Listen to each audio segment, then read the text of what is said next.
I want to talk with you a little bit about product, price, place, and promotion, or better known as the marketing mix. All right. So when we think about the marketing mix, first of all, we want to consider the fact that the components are interdependent. We can't necessarily consider one element of the marketing mix without considering the others because they have a huge impact on each other. They're very interrelated. So I thought it would be a good idea to talk a little bit about the Tesla Model 3 and as an illustration of the components of the marketing mix. So when we think about the marketing mix, first of all, we want to consider the product. So I think all of us would agree that Tesla is a really innovative or has created really innovative products, right? And the Model 3 is one of the most innovative vehicles on the road today. Are there any other vehicles that stand up to or that rival Tesla's products?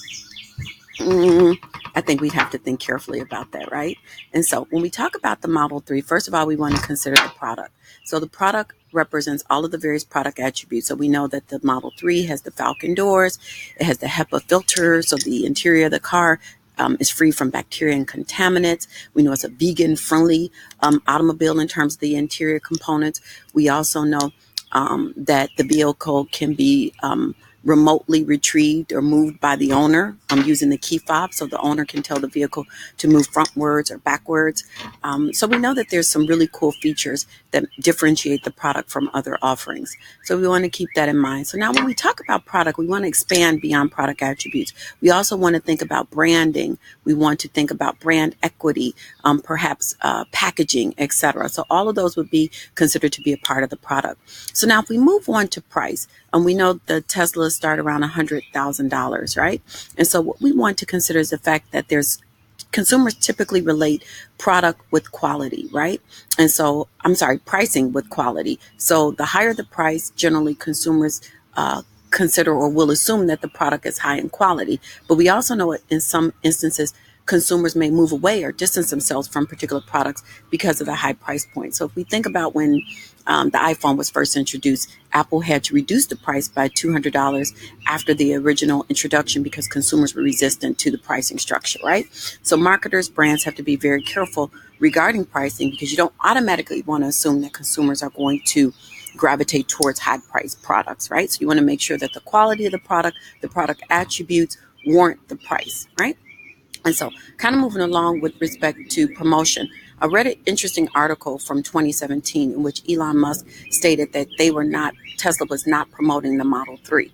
So without word of mouth, without paid advertising, Tesla was able to gain deposits on 50,000 vehicles or 500,000 vehicles without any paid advertising, right? So you may ask yourself, how is that possible, right? So we know that word of mouth is one of the most effective marketing tools. So I want you guys to consider the question, should Tesla invest in advertising going forward? Would that be smart for the brand, right? So we can discuss that in future lectures, and maybe I'll post a discussion board question about that at some point in time. But again, without paid advertising, Tesla gained deposits on 500,000 vehicles even before the vehicle was introduced, right? So when we talk about paid advertising, we're referring to internet advertising, newspaper ads, print ads. At the same time as the introduction of the Model 3, Nissan spent $4.3 million advertising the Nissan Leaf.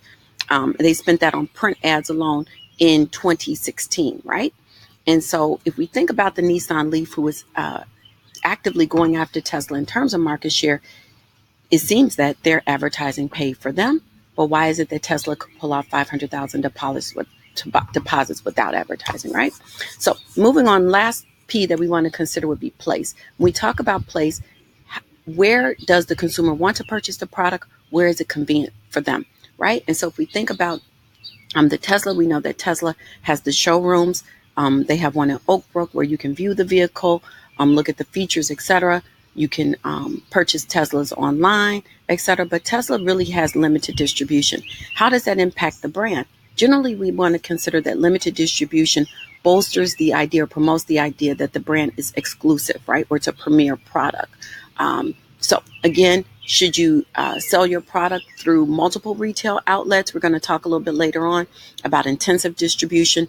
What perceptions are formed if your product is available everywhere, and what perceptions are formed if your product is available on a limited basis. So again, with the 4Ps, we want to consider that the 4Ps are related.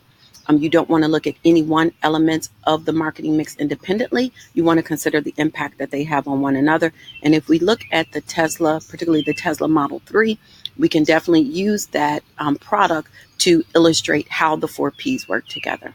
Thank you.